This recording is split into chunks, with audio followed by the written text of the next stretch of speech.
Kapten Sibolga, banjir gelondongan, dikala sungai jujur mengungkap kebohongan. Banjir bandang boleh datang dari langit, tapi gelondongan kayu tidak pernah jatuh dari awan. Hujan deras bisa membawa air, tapi tidak mungkin membawa batang kayu sebesar tiang listrik kalau tidak ada yang memotongnya. Masuk akal kan? Belum lagi lubang-lubang tambang liar tanpa izin yang selalu mulus menembus perut gunung di Tukka, hingga air bingung mencari tempat berlindung. Akhirnya ia berangkat langsung menyapa manusia yang tak tahu kabar apa-apa. Di saat pemerintah setempat banyak yang pura-pura bingung, padahal penggalian demi penggalian berlangsung di depan batang hidung. Hutan lindung pun memberi kabar kalau ia sedang berkabung dan memberi air langit yang turun untuk dikirim langsung, hingga si Haporas pun tak mampu membendung. Jadi mari kita bicara yang sebenarnya, bukan naskah dongeng konferensi pers ala pemerintah. Lalu apa yang terjadi di hulu sungai Sihaporas hingga gelondongan hanyut? Apa? Hujan yang menebang pohon? Atau angin yang menggergaji batang? Di hulu Hutana Bolon Tukka ada batu besar-besar hanyut didorong oleh kayu gelondongan. Siapa yang tebang? Semut atau malaikat sedang praktek tebang pilih? Di hulu sungai Pinang Sori menghanyutkan gelondongan.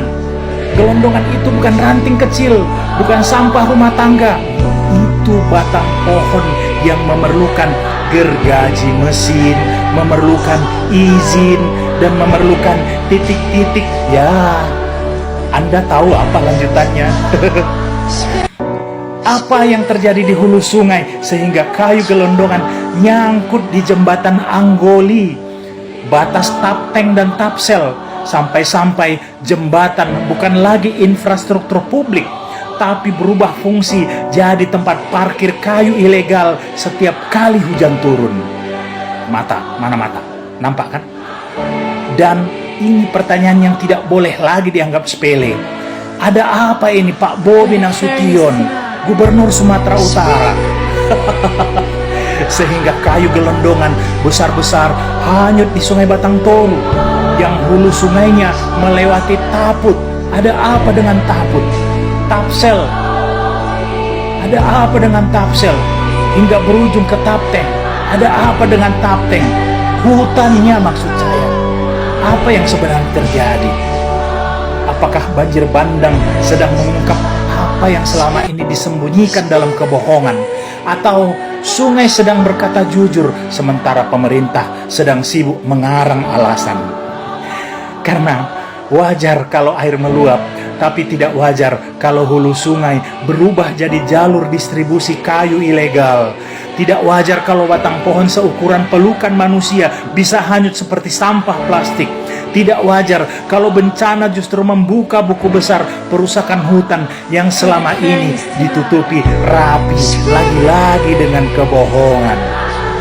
Lucu ya, setiap kali banjir pemerintah menyalahkan cuaca ekstrim. Tapi kayu gelondongan yang hanyut ini mau disalahkan ke siapa? Ke hujan? Ke badai? Ke Tuhan? Tuhan pula mau kalian salahkan. Ini bukan bencana alam. Ini bocornya skandal kebijakan. Ini kegagalan pengawasan. Ini rapot merah penegakan hukum. Atau ini kebrengsekan pemerintah. Karena hulu yang gundul bukan terjadi dalam waktu semalam. Sungai yang penuh gelondongan bukan terjadi tiba-tiba. Dan banjir bandang kali ini seperti berkata, selama ini kalian tutup mata. Sekarang lihatlah sendiri apa yang kalian biarkan terjadi. Sibolga Tapteng tidak hanya kebanjiran air, tapi kebanjiran bukti pemerintah yang abai. Dan jika gelondongan sebesar itu bisa hanyut, maka sejujurnya yang hanyut bukan cuma pohon, tapi wibawa pemerintah. Sampai sini kalian paham? Mengartinya muna, ya tuh si muna do.